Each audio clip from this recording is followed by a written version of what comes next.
सुरेंद्र चौरसिया का जन्म देवरिया जिले के ग्राम कुशहरी में एक साधारण परिवार में हुआ है, जो अखिल भारतीय विद्यार्थी परिषद से जुड़कर छात्र राजनीति की शुरुआत की और फिर उत्तर प्रदेश के मुख्यमंत्री योगी आदित्यनाथ के मार्गदर्शन में हिंदुत्व की विचारधारा को अपनाते हुए हिंदू युवा वाहिनी से जुड़ गए और 18वीं उत्तर प्रदेश विधानसभा के देवरिया के रामपुर कारखाना के वर्तमान विधायक हैं। इससे पहले उन्होंने 2006 में छात्र संघ का चुनाव लड़ा था और फिर 2010 में जिला पंचायत के सदस्य के रूप में चुने गए थे। अनुभवी उम्मीदवार गवजाला लारी को हराया। विधानसभा में क्या कहा, जरूर सुने। कि आज इस जहां देश और पूरा प्रदेश राममय है, उस वातावरण में आपने मुझे महामहिम राज्यपाल जी के अभिभाषण पर बोलने का अवसर दिया, इसके लिए मैं आपका हृदय से आभारी हूं। माननीय अध्यक्ष जी, महामहिम राज्यपाल जी महिला सशक्तिकरण की मिसाल हैं। उनका अभिभाषण तथ्यों के आधार पर एक बड़ा मिसाल है, जिससे पता चलता है कि प्रदेश किस स्पीड से और किस स्केल के साथ आगे बढ़ रहा है। हम जब पिछड़ी और पिछड़ी जातियों की बात करते हैं तो मैं माननीय प्रधानमंत्री जी को हृदय से अपनी ओर से और अपनी विधानसभा की ओर से धन्यवाद देना चाहता हूं कि जीवन भर जिन्होंने पिछड़ों और पिछड़ों के लिए, देश के करोड़ों लोगों के लिए लोकतंत्र के सिद्धांतों व संविधान की मर्यादाओं के बीच रहकर और जिन्होंने बिहार के पूर्व मुख्यमंत्री माननीय कर्पूरी ठाकुर जी को जब माननीय प्रधानमंत्री जी भारत रत्न दे रहे थे, तब हम सबका सीना गौरव से चौड़ा हो रहा था और वो दृश्य देखकर मन बहुत ही प्रसन्न हो रहा था। आज उन्हें माननीय प्रधानमंत्री जी को मैं इसके लिए धन्यवाद देना चाहता हूं। आज मुझे कहते हुए प्रसन्नता हो रही है कि आज भी गांव में समाज के अंतिम पायदान पर खड़ा व्यक्ति केवल यदि प्रसन्न है तो मोदी की गारंटी से और योगी आदित्यनाथ जी की दृढ़ संकल्पना से, क्योंकि जहां माननीय मोदी जी की गारंटी है वहीं योगी आदित्यनाथ जी की दृढ़ संकल्पता है। और इस दृढ़ संकल्पता के बीच जहां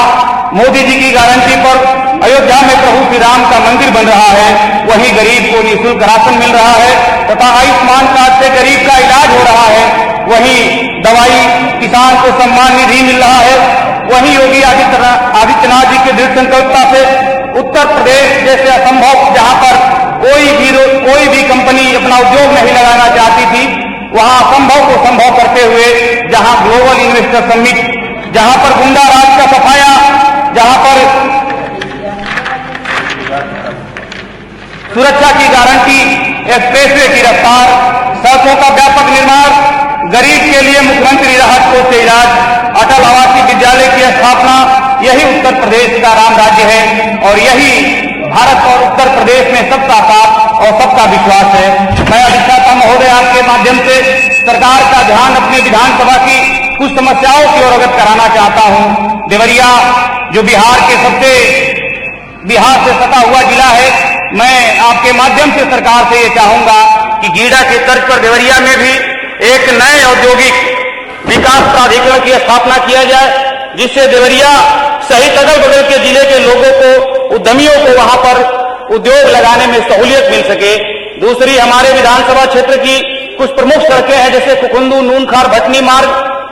भटनी नोना पार प्यासी मार्ग, प्यासी से सलेमपुर और भटनी से पीरपुर मार्ग, जिसका चौड़ीकरण ऊंचीकरण होना बहुत ही जनहित में आवश्यक है। वहीं पौहारी महाराज का एक बहुत ही महत्वपूर्ण स्थल है, जहां पर उनके नाम पर एक संस्कृत महाविद्यालय चलता है, जहां पर जनपद ही नहीं, हमको लगता है कि 2, 4, 5 जिलों में सबसे ज्यादा संख्या में वटुक पढ़ाई करते हैं। उनके लिए एक छात्रावास की बहुत ही आवश्यकता है और महुआ पाटन घाट पर एक नवीन दीर्घ सेतु बनाया जाना बहुत ही आवश्यक है। वहीं नगर पंचायत रामपुर कारखाना और भटनी के जहां विस्तार की जरूरत है, वहीं कुकुंदू एक व्यापारिक दृष्टिकोण से बहुत ही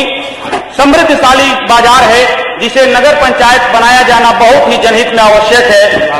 वहीं हम लोग लगातार 1991 से एक आंदोलन चलता आ रहा है कि कुकुंदू को ब्लॉक बनाया जाए। कई बार उसके लिए घोषणाएं हुई, एक बार 86 दिनों तक आंदोलन चला। उस आंदोलन में हम लोग भी शामिल रहे और हम लोगों के विधायक बनने के बाद मैं तीसरी बार इस बात को कह रहा हूं कि वो ब्लॉक बनाया जाना जनहित में बहुत ही आवश्यक है। एक हमारे यहाँ सोनू घाट महुआनी मार्ग है, जिसके मध्य में परली चौराहे पर एक रेलवे क्रॉसिंग है, जहां प्रतिदिन दर्जनों रेल की गाड़ियां क्रॉस करती है और वहां पर घंटों जाम लगा रहता है। मैं सरकार का ध्यान उस तरफ आकृष्ट करना चाहता हूं कि वहां पर एक फ्लाईओवर बनाकर और क्षेत्र की विकास की रफ्तार को और आगे बढ़ाया जाए, क्योंकि हम जैसे व्यक्ति भी आज जब विधानसभा में पहुंचे हैं तो जिन मुद्दों को लेकर हम लोग सड़कों पर लड़ते थे, जिसके लिए क्षेत्र की जनता ने हमें विधानसभा में भेजा है,